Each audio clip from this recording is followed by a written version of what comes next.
Ketika Nabi dikabarkan mengawini anak umur 9 tahun, pedofil.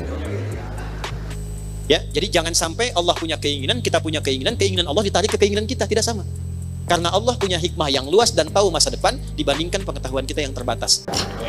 Anda bangga Nabi mengawini anak 9 tahun, saya bela Nabi Muhammad mengawini Aisyah umur 18 tahun. Yang Allah inginkan dari Nabi Muhammad melalui Sayyidah Aisyah bukan keturunan.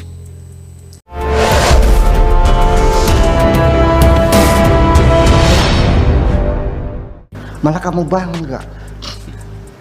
Saya merasa tidak nyaman ketika Nabi dikabarkan mengawini anak umur 9 tahun. Tapi di sini dijadikan lagu Aisyah istri Rasulullah. Dengan bangganya Nabi mengawini umur 9 tahun. Beda persepsi, Pak. Tolong jangan salahkan saya. Saya juga beriman, ya kan? Jadi yang saya ragukan adalah hal yang melukai Nabi. Kalau saya mengenai masalah kok. Beda persepsi kan. Kenapa Anda bangga dijadikan lagu, apa lagunya Aisyah sholawatan tuh, ngawin harus 9 tahun. Kalau kawin 9 tahun masuk penjara nggak? Ya. Apa tuduhannya? Pedofil. Apa itu kebanggaan? Itu kayak kau banggakan Nabi pun mengawini? Enggak dong. Allah menurunkan wahyu untuk meminta Nabi menikahi Sayyidah Aisyah. Maka dinikahkanlah pada saat itu Nabi dengan Sayyidah Aisyah dengan 2 proses. Proses pertama dipinggit dulu. Ada 3 versi. Versi pertama dalam usia 6 ke 7 tahun. Dipinggit oleh Nabi SAW. Dipinggit tuh dinikahin dulu, tapi tidak dipergauli. Ya kan? Nanti setelah tumbuh dalam kondisi yang sesuai, baru kemudian disatukan dalam satu rumah yang sama. Baik. Versi kedua, usia 17 ke 18 tahun. Ini versinya Imam At-Tabari dan turunannya. Yang ini versinya Al-Bukhari. Versi ketiga, usia 20 tahun. Karena ini pernikahan yang dibimbing oleh wahyu, bukan pernikahan biasa, maka cara pandang kita mesti kita alihkan kepada kebijakan Allah untuk mengetahui hikmah. Jelas? Ya, jadi jangan sampai Allah punya keinginan, kita punya keinginan, keinginan Allah ditarik ke keinginan kita, tidak sama. Karena Allah punya hikmah yang luas dan tahu masa depan dibandingkan pengetahuan kita yang terbatas. Menurut penelitian yang paling presisinya tinggi, yang paling dekat ke kebenarannya, Nabi menikahi Sayyidah Aisyah dan meminggitnya sebelum digauli usia 6 sampai 7 tahun. Berdasar riwayat dari Al-Bukhari dan Muslim. Jadi riwayat yang pertama yang paling kuat. Sebentar, jangan heboh dulu. Kira-kira, alhamdulillah, kalau usia 6-7 tahun yang dulu di masa Nabi dengan yang sekarang sama tidak kualitasnya? Dulu ada TikTok belum? Halo? Dulu anak-anaknya sedang main gadget belum? Kira-kira anak usia 6 tahun dulu dengan anak usia 6 tahun sekarang dewasa mana? Pintar mana? Tubuhnya besar mana? Sekarang dengan zaman Nabi sudah berlalu berapa abad? 15 abad ya? Kurang lebih 15 abad. Saya nggak akan tarik jauh ke 15 abad. Ibu kenal Kartini? Kenal di mana? Hah? Ayo yang bilang kenal. Kartini lahirnya tahun berapa? Hah? 21 April tahun 1879, oke? 1879 ya. Lihat baik-baik. Silakan buka Google, insya Allah sama. 21 April 1879. Masa nggak kenal ibunya sendiri? Ibu kita. Ya. Lihat sini. Saya tanya, Kartini dipinggit usia berapa? 14 tahun. Oke. Ini yang lebih dahsyat lagi, geser ke Perancis. Pernah dengar namanya Maria Antoniette? Siapa suaminya? Namanya Louis Auguste. Louis yang ke-16. Louisnya usia 15 tahun, Marianya usia 14 tahun. Ini yang lebih dahsyat lagi. Ada seorang bernama Robert dari Skotlandia, Robert I. Punya anak. Ya. Awas nih, lihat ini yang paling dahsyat.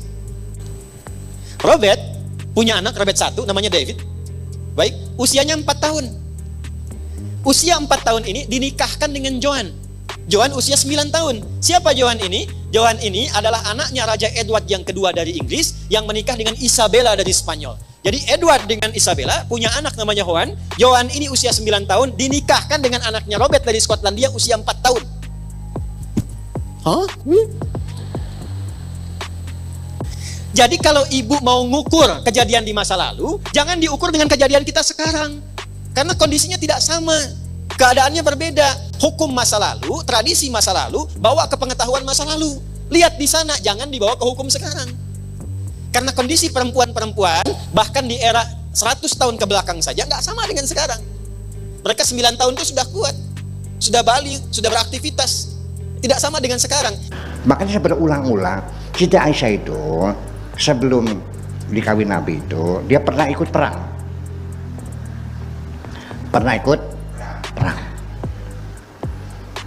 Nah, setelah selesai perang, 5 tahun kemudian baru dikawin oleh Rasulullah. Undang-undang perang zaman jahiliyah, anak-anak tidak boleh ikut perang kecuali kalau sudah mencapai umur 15 tahun. Siti Aisyah ikut perang, umurnya berapa jadi? 3 tahun kemudian dikawin Nabi, jadi berapa umurnya? Masuk akal 18 tahun mah. Undang-undang kita juga dulu 18 tahun ya untuk laki-laki, perempuan 16, sekarang udah sama-sama 19 tahun sama laki perempuan.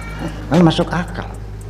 Terus lagi yang bercerita Nabi Muhammad mengawini Siti Aisyah umur 9 tahun, itu seorang kakek-kakek di kota Irbil yang usianya sudah 90 tahun, orangnya pikun. Mau dipercaya? Iya dong. Saya bela Nabi saya bukan karena saya tidak percaya pada Nabi. Saya bela, masa orang saya bela tidak percaya? Ya karena saking percayaan saya bela dong. Tapi pembelaan saya kan berbeda. Anda bangga Nabi mengawini anak 9 tahun, saya bela Nabi Muhammad mengawini Aisyah umur 18 tahun. Ayo kita bela, Anda bela. Membela teks hadis itu. Betul nggak? Itu masalahnya. Jadi siapa yang mencintai Rasulullah? Masa nabinya senang dengan anak kecil? Anda bisa jawab, raja Anda aja nikah sama anak kecil. Ya Nabi saya sudah dewasa, raja Anda masih kecil 4 tahun sudah nikah. Gitu kan? Nah itu cara menjawabnya. Nabi dengan Sayyidah Aisyah punya anak tidak? Pikir-pikir dulu, jangan langsung tidak. Nih, Sayyidah Aisyah itu punya gelar namanya Ummu Abdullah, ibunya Abdullah. Kok bisa nggak punya anak? Ayo. Ibunya Abdullah. Kira-kira Abdullah itu punya anaknya siapa? Nah, sebentar, pikirkan dulu. Anaknya siapa? Kita mulai dengan 1 juta. Nah, serius, hadiah 1 juta. 2 juta. Jangan buka Google, nggak jadi. Ya. Anak ibunya, ya betul.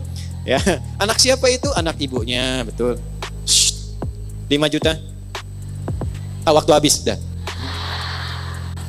Ini, Sayyidah Aisyah selama menikah dengan Nabi dan berumah tangga tidak punya keturunan. Saking inginnya punya keturunan, maka beliau mengadopsi 2 anak. Abdullah anaknya Asma binti Abu Bakar, adik-adiknya juga. Kemudian Al-Qasim anaknya Abdurrahman. Jelas? Diadopsi oleh beliau. Saking inginnya, kemudian menampakkan sifat perawatan sebagai seorang ibu, sehingga fikih yang dikuasai itu bisa diterapkan. Itu tujuannya. Yang Allah inginkan dari Nabi Muhammad melalui Sayyidah Aisyah bukan keturunan, tapi Allah menginginkan seluruh ilmu Nabi terkait dengan fikih-fikih kehidupan khususnya perempuan diturunkanlah lewat Sayyidah Aisyah. Kenapa dinikahkan oleh Allah melalui wahyu dengan Sayyidah Aisyah? Dan Sayyidah Aisyahnya satu-satunya perempuan ya yang dinikahi Nabi yang statusnya itu single. Yang lain janda semua, maaf. Sayyidah Khadijah juga ditinggal suami 2 kali dinikahi Nabi. Yang single itu cuma Sayyidah Aisyah, usianya itu masih belia. Kenapa Allah langsung merintahkan? Karena Sayyidah Aisyah punya keunggulan merekam semua ilmu pengetahuan yang mampu beliau tangkap. Itu ingatannya itu photographic memory. Apa yang dilihat langsung ingat, langsung terekam. Jadi Allah inginkan semua ilmu yang terkait dengan sifat-sifat fikih khususnya perempuan ditanamkan pada Sayyidah Aisyah, dihafalkan oleh beliau, sehingga kalau ada besok orang tanya khususnya perempuan, sungkan tanya laki-laki, sudah ada ensiklopedinya pada diri Sayyidah Aisyah. Ibu kalau tanya tentang haid kan malu sama laki-laki, tanyanya perempuan kan? Bisa kebayang kalau zaman Nabi-nabinya selesai meninggal, tanya siapa? Maka yang merekam tentang hidup bersama Nabi, tidurnya Nabi, bagaimana hubungan dengan Nabi, mandinya Nabi, makannya Nabi, kehidupan dengan Nabi, menata keuangan rumah tangga, Sayyidah Aisyah. Itulah sebabnya setelah Nabi meninggal, beliau hafal 2210 hadis.